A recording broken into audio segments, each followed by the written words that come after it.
Zikir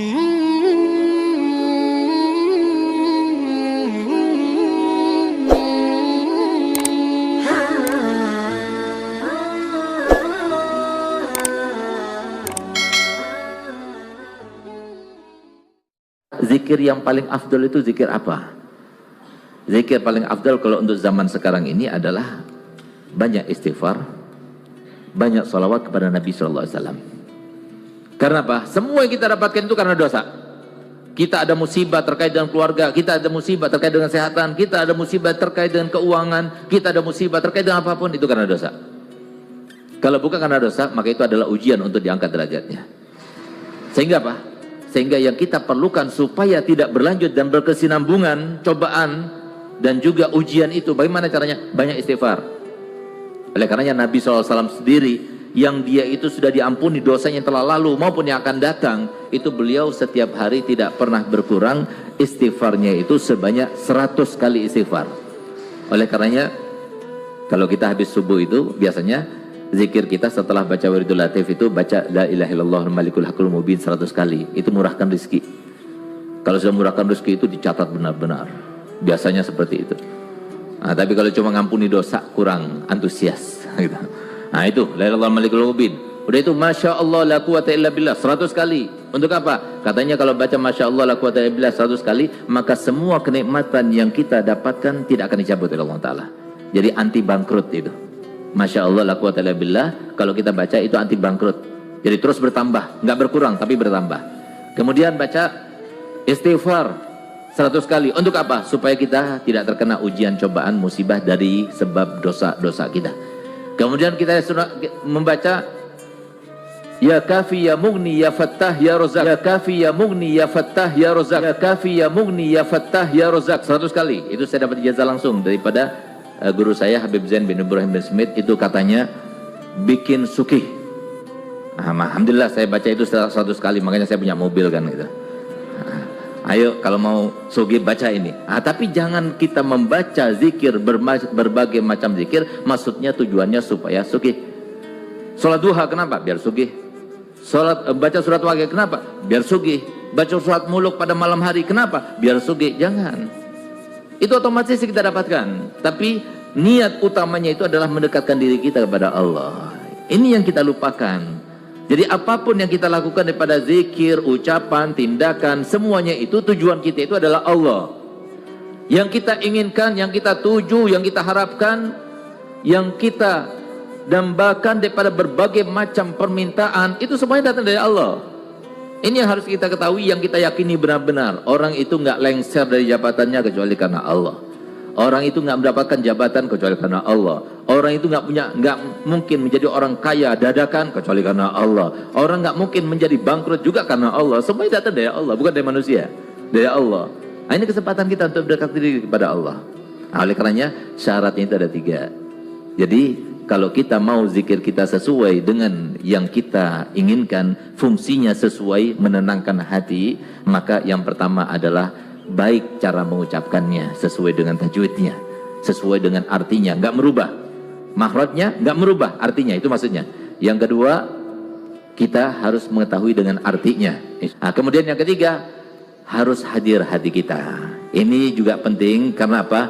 Pernah suatu waktu datang Nabi Musa alaihissalam didatangi oleh salah satu umatnya. Datang dia, wahai Nabi Allah, aku punya hajat, mintakan pada Allah Ta'ala untuk supaya dikabulkan. Baik, aku bermunajah untukmu. Bermunajahlah Nabi Musa. Dapat jawaban, disuruh dia itu membaca doa ini. Dibaca doa itu, tapi nggak kabul-kabul. Sampai setahun lamanya nggak kabul-kabul.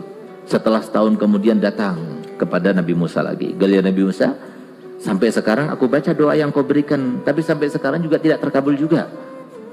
Apa kata Nabi Musa? Gal baik, aku akan tanyakan kalau nanti aku bermunajah pada Allah Ta'ala. Karena beliau kalimullah. Akhirnya apa?